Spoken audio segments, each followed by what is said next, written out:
What is the real Tiger King? The Siberian tiger, and its kingdom is under attack.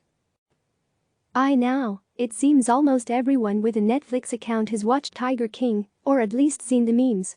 But for a docu-series that takes place at multiple animal parks and literally has the word tiger in the title, it didn't tell fans much about actual tigers or their conservation. Joe Exotic might have declared himself the Tiger King, but which species is the actual king of the tiger world? It's the Siberian tiger, also called the Amur tiger. Well, sort of. Not quite the biggest, but definitely the fluffiest tigers are the largest members of the cat family. Among the 6 recognized subspecies of tigers, the 2 largest are the Siberian tiger of Russia and the Bengal tiger of India. The average Siberian and Bengal tigers weigh roughly 375 pounds.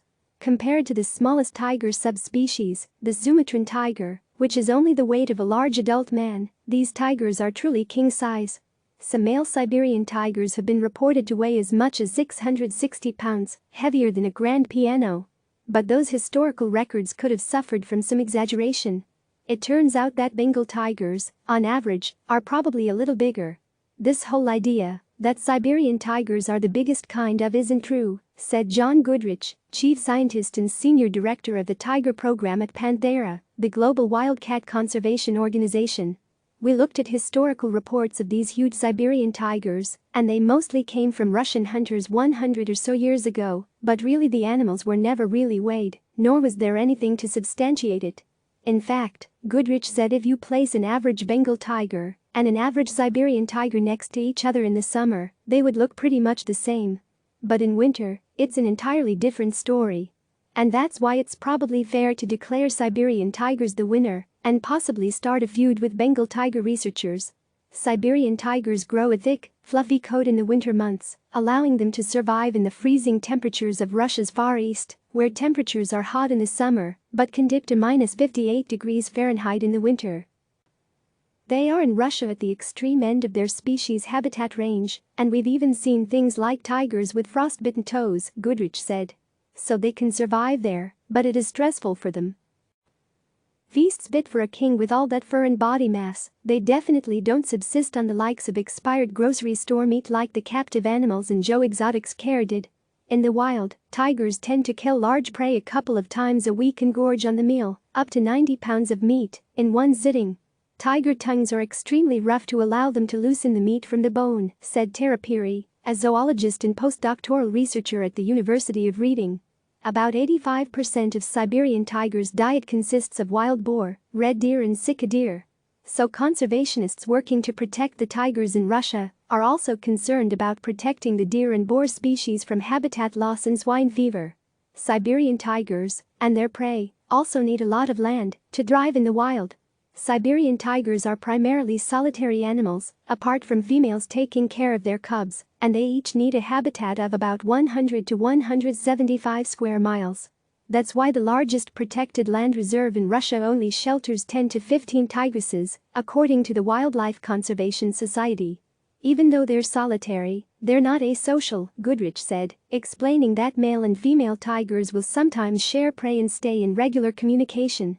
They vocalize with these low-frequency sounds that are too low for humans to hear, and they scent mark on the ground.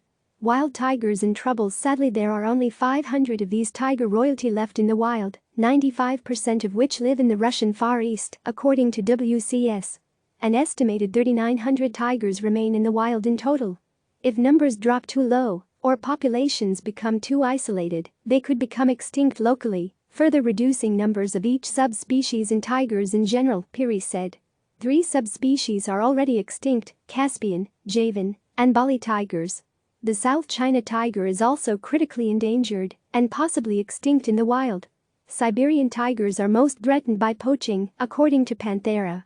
That includes poaching for the traditional medicine market and also for luxury products like tiger skin rugs.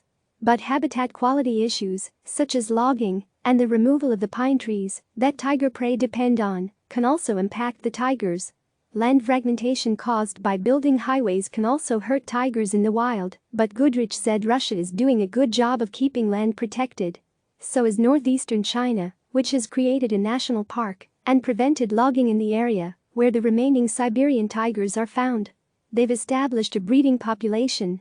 That's important because having all the species in one country can be dangerous, said Goodrich, explaining that wildlife conservation laws in national parks can be impacted by political change. Tigers in other parts of Asia face threats from both poaching and habitat loss, as deforestation and human activity threaten the land where they once roamed. In Southeast Asia, I still consider poaching the #1 threat, but they have some of the highest deforestation rates in the world, Goodrich said. Things like oil palm and rubber, where forests are just being replaced. Goodrich said that people concerned about tiger conservation can avoid using products like palm oil and rubber that contribute to deforestation, as well as support wildlife charities and government efforts to stop illegal wildlife trade. Click subscribe to receive the latest news.